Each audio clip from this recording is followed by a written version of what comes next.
그럼 왕정 초기 시대의 예언과 하나님의 영입니다. 왕정 초기 시대를 좀 둘로 나눈다 그랬어요.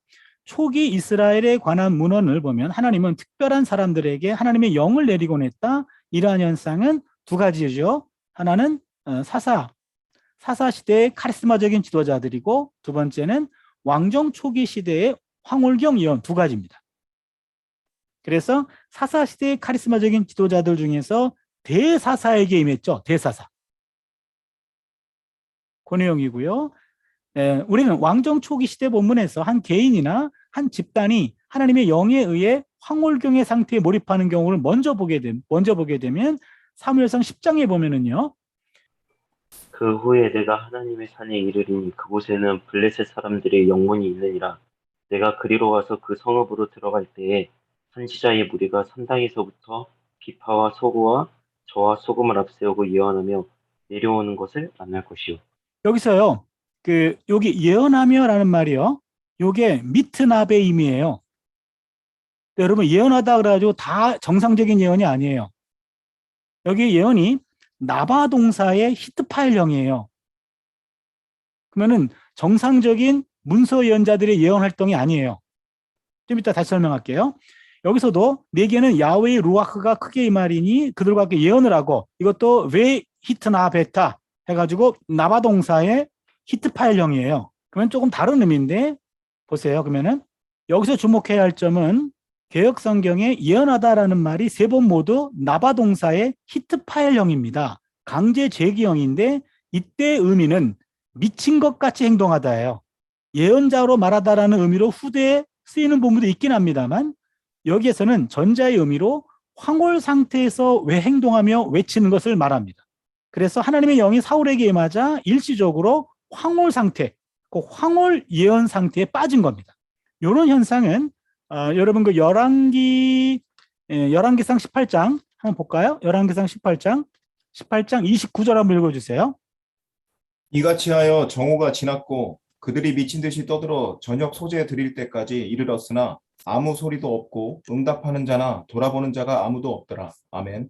예, 거기서 바알 선지자들이 미친 듯이 떠들어. 그게 여러분 성경 언더라인 해주세요. 미친 듯이 떠들어. 그게 나바 동사예요. 요 말입니다. 예언을 하나. 바이트나베예요. 그러니까 우리말 성경이 의미를 담아내가지고 의역한 거죠. 직역을 하면은 그들이 예언했다 이 말이에요. 근데 의역하면은 미친 듯이 떠들었답니다. 날뛰다. 그러니까 황홀경에 빠져가지고 자아를 잃어버린 상태에서 막 헛소리 막 하는 것들, 큰 소리 치고 그런 것들이에요. 바알 선지자들. 그러면은 여기서 지금 바이트나베 현상은 가나안 종교 예언 현상이다 그 말이에요. 그 다음에 예외가 되는 게 지금 민수기 24장 2절과 사무엘하 23장 2절을 제외하고 하나님의 영에 사로잡힌 상태에서 하는 이런 종류의 황홀경 예언에는 일반적으로 말씀이 주어져 있지 않아요. 이게 가장 중요한 특징입니다. 영이 임하면 영의 결과로 하나님의 말씀이 임해야 되는데 지금 황홀경 예언자들에게는 말씀이 없습니다. 그 다음에 그들의 특징은 외치는 말보다는 움직이는 행동에 있습니다. 이러한 행동은 하나님의 능력에 사로잡힌 상태임을 보여주는 사인이에요. 표적. 그러니까 의미가 없는 건 아닙니다. 저 사람들이 하나님의 영에 붙들렸네. 그건 예언자로서의 하나의 사인이에요. 그래서 이 당시 하나님의 영의 활동은 계시를 수여하는 것이 아니라 권능을 증명하는 겁니다. 저거는 예언의 권능이 임했네? 그런 얘기죠. 하지만 말씀은 아니에요. 이와 같이 왕정 초기 시대의 예언자들은 하나님의 영의 사로잡힘을 통해 이스라엘과 그들의 적들에 대한 야훼 하나님의 권능을 드러내주는 도구로 사용되었다. 여기서는 지금 논문의 성격상 황홀경 예언의 경우만 검토한 자를 놓고 사사기 이거는 빠뜨렸네요. 여기서는요. 사사기에 관한 거는 나중에 각주 붙여야 되겠네. 사사기의 영에 대한 논문을 참조하라 이러면 되겠네요. 그러니까 논문이라고 하는 게 이런 식으로 요 한 문장 안에서 요 하나 떼가지고 논문이 나오는 거예요. 사사기의 영. 그런 식으로요. 예. 그 다음에 기원전 9세기를 보겠습니다. 지금 8세기 넘어가기 전에 9세기 특징인데 9세기의 예언과 하나님의 영. 여기서는 엘리사하고 엘리야가 나오는데 위에서 보았듯이 문서 예언 이전 예언의 가장 중요한 특징은 말씀의 매개보다는 예언직과 영감이 밀접한 결합이 강조된 겁니다.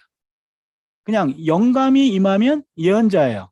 말씀은 관계없고. 그래서 엘리야, 엘리사 전승에서 이전과는 다른 새로운 점이 나타나는데 기원전 9세기는 엘리야, 엘리사예요. 예언자로서의 권위가 하나님의 영에 의한 영감에 의해서 보존된다는 점에는 변화가 없어 보인다. 여기서 예언적 권위는 이적을 행사하는 것을 말한다. 그래서 여기서 엘리야, 엘리사는 전통적 의미에서의 예언자라기보다는 특별한 권능을 행사하는 카리스마적인 이적 사역자로 보는 것이 더 정확하다. 우리가 보통 예언자 하면은요, 문서 예언자를 연상하시면 돼요. 문서 예언자들은 자신의 예언이 문서로 남아있는 예언자, 이사야, 예레미야, 에스겔, 호세아부터 말라기, 이런 예언자들을 보면은요, 권능 있는 사람이 아니었어요. 그냥 말씀 선포하고 듣는 사람들이 무시하면 함께 무시당하는 겁니다. 뭐 때려줄 수도 없고, 뭐 저 사람에게 벼락이 치게 하소서, 뭐 그럴 수도 없고, 그냥 무력하게 말씀 사역자로만 머물러 있는 거죠. 엘리사의 제자들은 엘리사의 권능을 보고 엘리사에게 엘리야의 영이 임하였음을 받아들이고 있다. 예언직이 하나님의 영감에 의한 것임을 인정한다. 그러니까 하나님의 영감이 임하면은 예언자로서 인정받게 되는 겁니다. 이 경우 엘리야의 영은 물론 야훼께서 엘리야 위에 내려앉게 하신 야훼의 영을 말하고 있다. 그런데 엘리사 전승에서 이전과는 다른 새로운 점이 나타난다. 여기서 여러분 그 엘리야, 엘리사 전승이라고 그랬는데 엘리야 전승은 혹은 내러티브라고 표현하는데 왕상 17장부터 왕하 1장까지가 엘리야 내러티브예요. 그 다음에 엘리사 전승은 혹은 엘리사 내러티브는 왕하 2장부터 13장까지. 요 두 부분을 합쳐서 엘리야, 엘리사 사이클 혹은 엘리야, 엘리사 전승 그렇게 됩니다. 이게 아주 독특한 본문이에요. 여러분 열왕기를 읽어보면 북왕국 아무개 왕 때 남왕국은 누가 왕이었어? 그 남왕국 왕은 어떤 일을 했어? 근데 그의 남은 사적은 유다 왕국 지략에 남아 있어. 그는 죽었다. 그때 이스라엘 왕은 누구였다? 이런 식으로 지그재그로 왔다 갔다 해요. 그렇죠? 그런데 아합 왕 때 왕상 16장입니다. 그때 17장 1절에 디셉 사람 엘리야가 등장해. 그리고 왕상 17장부터 왕하 13장까지는 엘리야, 엘리사가 주인공이에요. 그러니까 왕들에 관한 이야기가 이렇게 붙어있던 것들을 뚝 떼놓고 요 중간에다가 엘리야, 엘리사 이야기라는 덩어리가 들어가 있습니다. 여기서는 다른 점이 나타나는데 열왕기하 3장 15, 16절에 보시면 엘리사를 감동하시니 원어는 야훼의 손이에요. 야훼의 손이 엘리야에게 임하시니 이 말을 이렇게 번역했어요. 야훼의 말씀이 골짜기에 개천을 많이 파라하였나이다. 이거 없었던 현상이죠. 지금 감동이 임하니까는 말씀이 나타나기 시작해요. 여기서 야훼의 손은 야훼의 능력을 의미하며 엘리사가 야훼의 능력에 사로잡혀 있음을 말한다. 특이한 점은 왕정 초기 황홀 예언에는 말씀이 주어지지 않았는데 엘리사는 황홀 상태에서 동시에 말씀을 받습니다. 우리가 주목해야 할 새로운 사실은 황홀 상태에서도 하나님 말씀이 주어졌다는 사실이에요.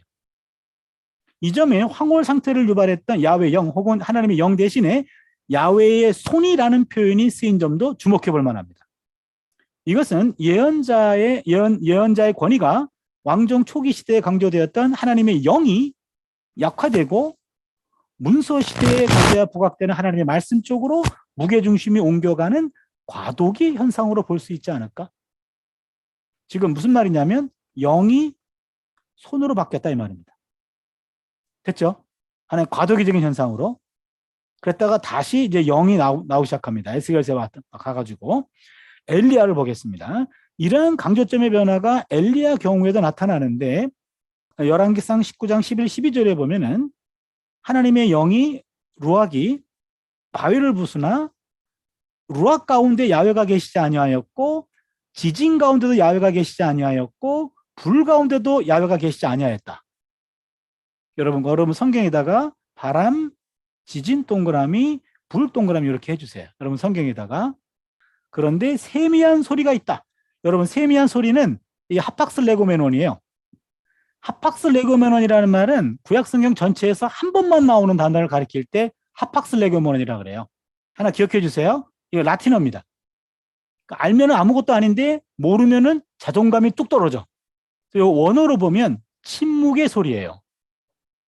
말이 앞뒤말이 상당히 묘하죠. 소리 없는 소리란 얘기죠. 예언자적 사명을 갱신하는데 하나님은 강한 바람, 루아흐 가운데도 없었고 지진 가운데도 없었고 불 가운데도 없어요. 중요한 것은 루아흐 가운데 없었다는 얘기예요. 루아흐. 여기서 바람으로 쓰였습니다만 그래도 원어가 루아흐라는 것은 중의적인 의미가 있지 않겠나. 그래서 이거는 하나님이 현현을 하실 때 동반되는 현상입니다. 바람, 지진, 불. 그런데 야훼의 본질이 그것보다는 세미한 소리, 말씀이라는 거예요. 말씀인데 이것도 과도기적인 표현이 아닐까. 말씀이라고 명확하게 말하지 않고 세미한 소리로. 본문의 의도는 야훼 종교가 주변의 이방 종교와 혼합되는 것을 경계하는 데 있다. 그래서 특별히 이 바람 현상, 지금 엘리야는 바알 선지자들의 그런 미친 듯이 날뛰며 황홀경에 빠진 예언자들과 붙었어요. 근데 그들과는 다른 하나님의 말씀으로 받아요. 그래서 이스라엘 주변에 있는 이방 종교와 혼합되는 것을 경계하는 데 있다. 그래서 하나님 이것들 가운데 계시지 않고 말씀 가운데 나타나신다.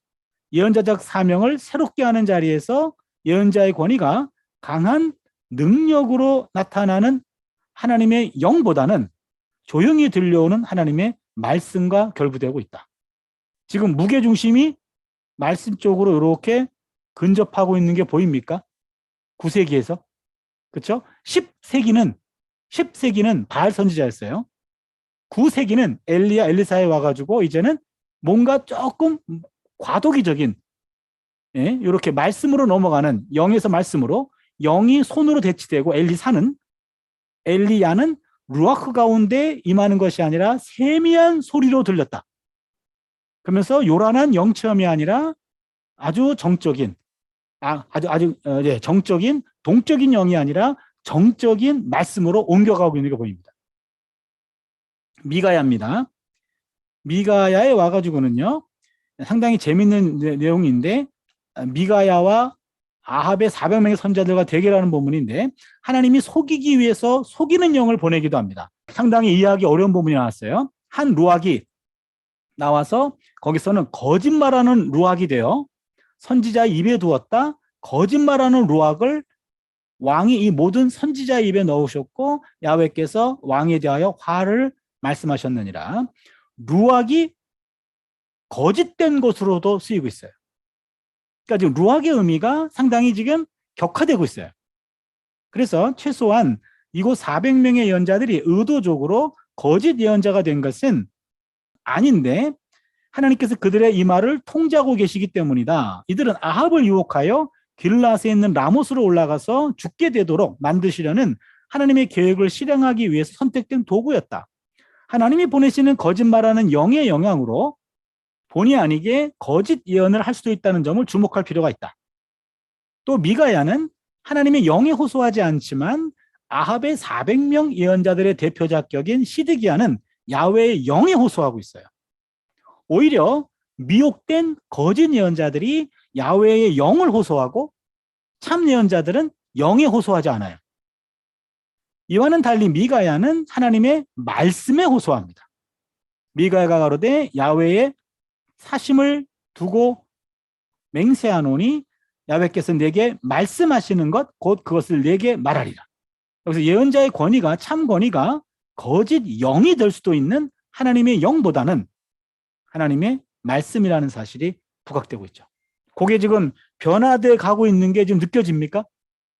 저도 이거를 발견하고 깜짝 놀랐어요. 재밌었어요, 사실은. 그래서 지금 요 영이 10세기와 9세기와 지금 상당히 뭔가 좀 변해가고 있다라는 것만 감지됐으면 됐습니다.